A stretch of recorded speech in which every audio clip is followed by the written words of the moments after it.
everybody. It's Friday the 6th of September 2024 and I'm off on my morning run. I haven't been doing much running this week. I've been sitting here for a few days doing some house sitting and dog sitting for my daughter, and I went to run the Willoughby Park Run course. And I'd been there a week beforehand doing some work for my other daughter, and I had run the course. But last Monday I set out and took a wrong turn and managed to complete a 5k run, but not the Willoughby Park Run. So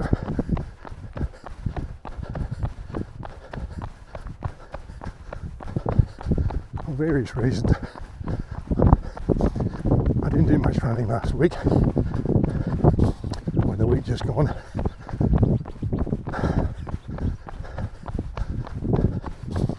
In any case,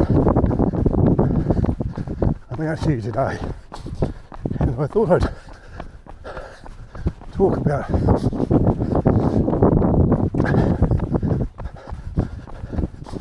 the timing of running events. I don't mean the device that's used to record the time, more to do with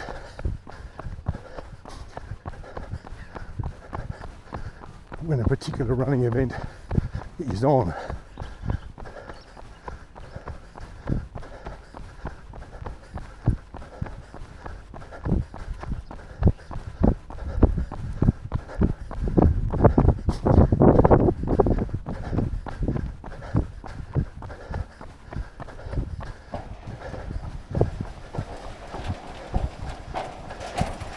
Now, I don't normally enter too many running events. I prefer just to run by myself.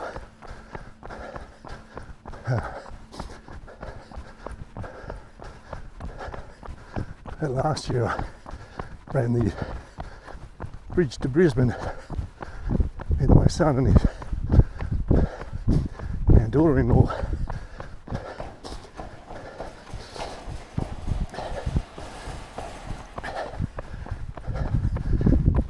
It's a 10k event,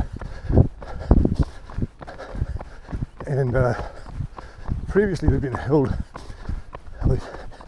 last year was held in October. I was meant to go and do it this year on Sunday, but something's come up and I can't go. It's held in September this year. I believe earlier it had been held in August. Now, after last year's run, there was some commentary about it.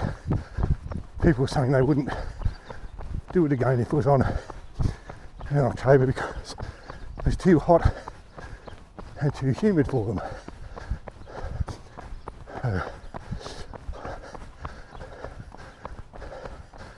I suppose that influenced the move back to September, or to September.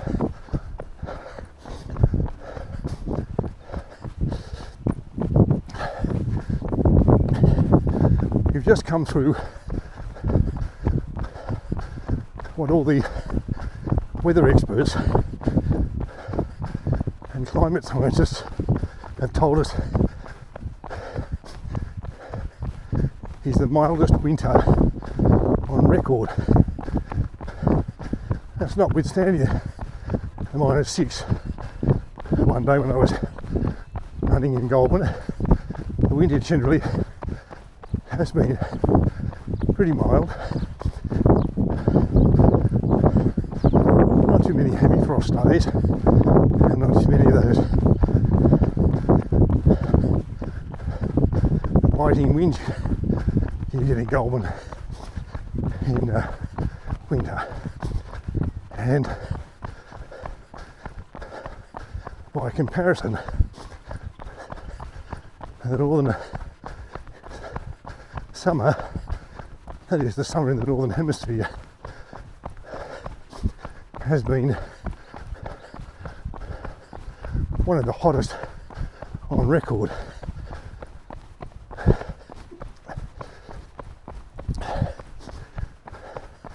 With temperatures in the US in the 40s,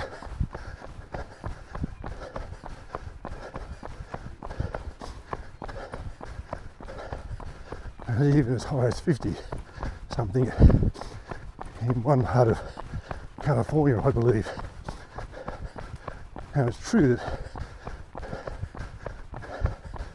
that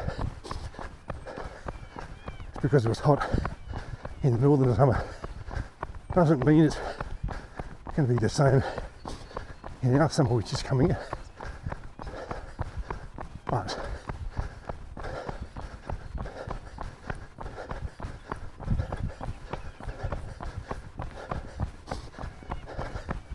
again, the science is telling us that the world is getting hotter, and that's having an effect on plant life and animal life and all sorts of things. As you're probably wondering, what's this all got to do with running events? And if we talk about the bridge to Brisbane as an example, people saying being held in October in Brisbane is too hot and humid. The Sydney Marathon is coming. I'm not sure if it's this weekend or next weekend. It's certainly coming. And so spring and summer and possibly autumn are good times for running events, but the world is getting warmer, temperatures are rising. It means that the people who plan those events, morning,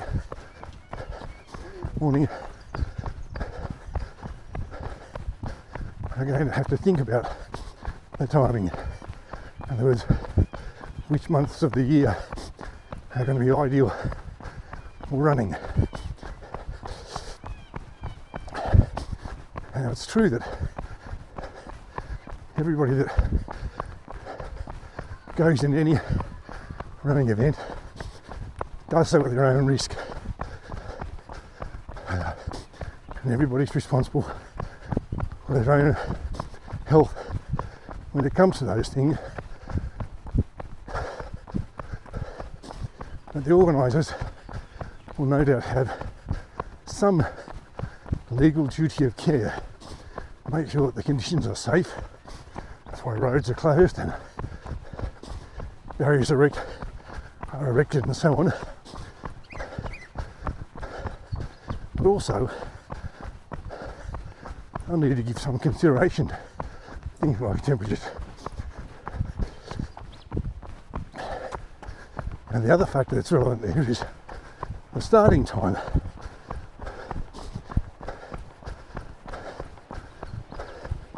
The Bridge to Brisbane thing, the group that I was in, they started at 8, I think.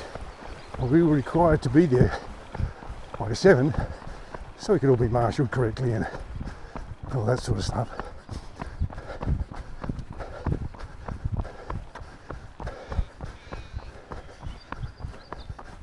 Morning.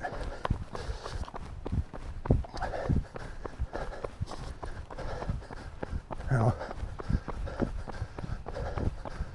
I like to run in the morning because it gets it over and done with. I haven't got to spend all day thinking about it and then get to the end of the day and find some excuse not to do it and so on. But also, it's of course much cooler early in the morning you could also do it in the evening, especially in daylight saving time, and still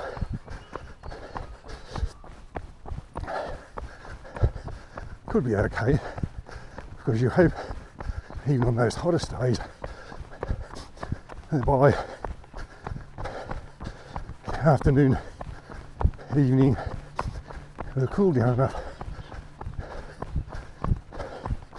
to make it safe to run.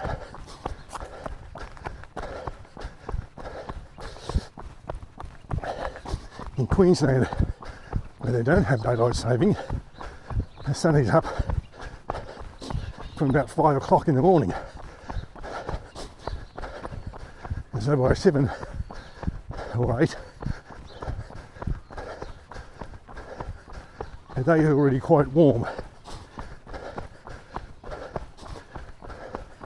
Recently had the City to Surf, as in August I know. I didn't run in it,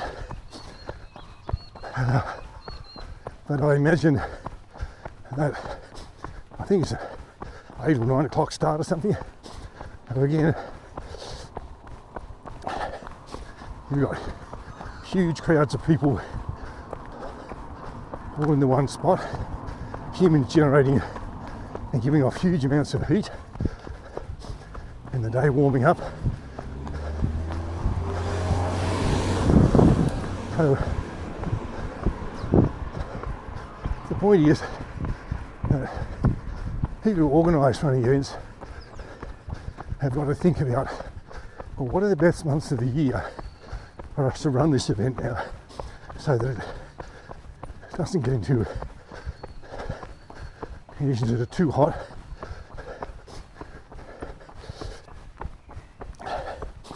that might deter people from running, or might result in some sort of heat-related incident. Because not only have you got to think about the elite runners and the front runners who cross the line in 30, 40, 50 minutes, whatever it is, you've got to think about the people who are and take an hour and a half, 2 hours, 3 hours, whatever it is, to do your event.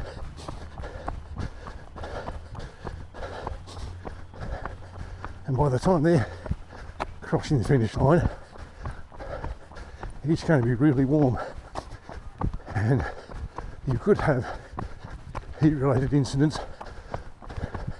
In any event, there are going to be people who are affected by the heat.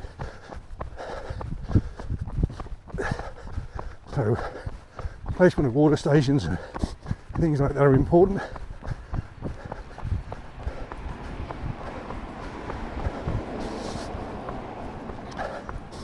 Each runner has their own responsibility to make sure that they are properly prepared for the event. And if you see people going for these things like the City to Surf in novelty outfits and so on, and I'm sure that's fine, but again, as the temperatures keep rising, they might be required to rethink some of those outfit choices. You need to think, have I properly prepared for this by doing the right amount of training in the right conditions? It doesn't matter whether it's the City to Surf, which is a big hill at the end, or the Beach to Brisbane, or any other event. As we saw at the women's marathon in Paris, or the Australian women, she got a kilometre and a bit into the event and had to step off the course because of cramp. So even the best preparation, the best support team, things can still go wrong.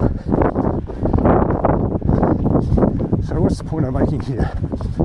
Well, I guess it is that as global temperatures continue to rise, one of the things that's going to be affected by them, and by that, will be running events. And the people who organise the running events are going to have to think carefully about what time of the year do we put our event on. Also, how do we arrange the starting time so the last runner gets over the finish line before it reaches, the temperature reaches dangerous conditions? Or what's our cut-off time? It says, well, if you're not, we pack up at after 3.5 hours or something, and if you're still out in the course, well, your results are not recorded or something. The organisers have got some thinking and planning to do, which I'm sure they do now. But they're probably going to need to pay more attention to those things in the future. For individual runners, you've got to pay more attention to preparation, making sure you've done sufficient training for the event that you're about to enter in conditions that replicate as best as possible the ones you're about to run in. You've also got to think about the outfit that you wear. The Darth Vader suit looks great for the television cameras, but perhaps not so great for running 10 or 12 Ks or 15 or whatever it is in high humidity and heat. Make sure you've hydrated, as they say, before the event. In the days leading up to it, you had the right amount of water, and then when there are water stations on the run, that you use them. That if you begin to feel the effects of heat, feeling a bit dizzy, for example, feeling warmer than is normal for you for a run, you might want to just slow your pace down a bit, or maybe just walk a little while. So